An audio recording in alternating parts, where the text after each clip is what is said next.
Well, I'm an experienced coach, so we have to go with the flow, right? I think I'm going to be ready for that. But yeah, it's going to be an adjustment. We're West Coast folks, and but I'm looking forward to it. I've read a ton about it. I've watched it. I think there are a lot more college towns, if I'm not mistaken, in the Big Ten, and so I think the crowd support, just new venues, new experiences. I'm ready for it. How have you viewed the league from an opposition's perspective, having been in a different conference and seeing what Big Ten women's basketball has been like over the past decade, maybe, or so? I have a lot of respect for really the entire conference and what they've done, especially in the last few years. It's going to be a challenge, but I'm looking forward to it. Who says you can't teach an old dog new tricks? And I'm going to have to be ready for it because it's going to be a heck of a conference. You obviously have a great perspective on being part of this sport for as long as you have and seeing the growth, the interest, and the momentum that it's built, especially over the past 3 to 5 years. How does the sport continue to hold on to that and continue to grow?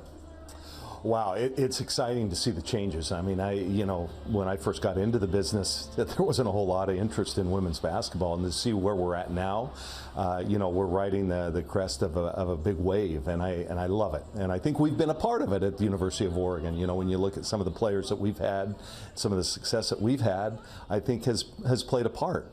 And I'm proud of that, but we still have a ways to go. And I think the formation of this conference now with the 18 teams, I think is just we're gonna set the standard. I really truly believe that, and like I said, just super excited for it.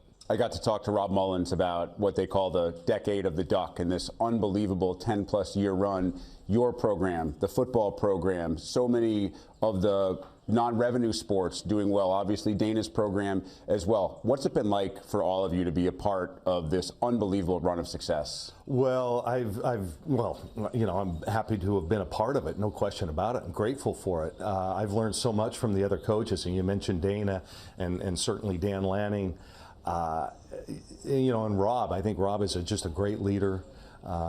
He's given us everything to be successful, which is all I can ask for, the support.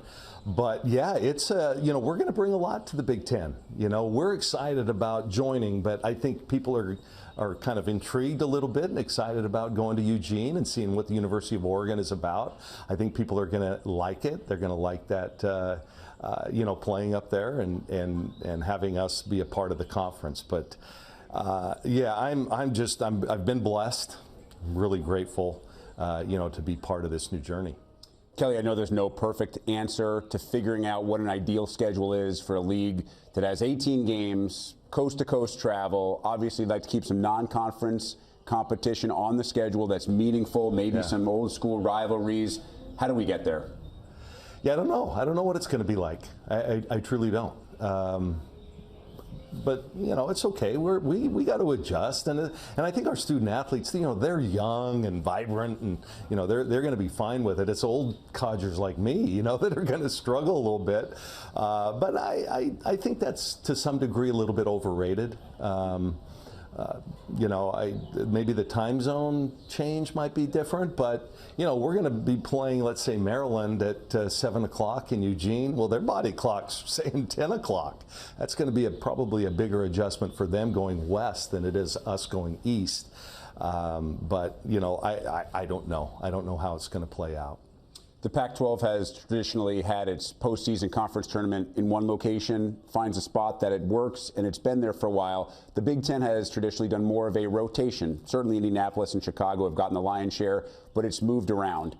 As a coach, would you have a preference for one of the other options? I like that it moves around. I think everybody should have a chance to kind of enjoy that in their own areas. Las Vegas has been great. I mean, it's an awesome place to visit, and certainly I think the the former Big Ten, I don't know how I'd even put this.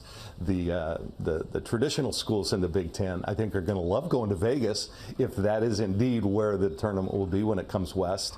But no, I'm excited to go to Minneapolis. Wasn't it there this past year? It was last 2 years for the women's tournament. Chicago, Indianapolis, all those kind of places. To me, it's just something new, and I think when you've been in it a while, you kind of welcome newness. Something different. I think sometimes we fall into the same routine, and change is good.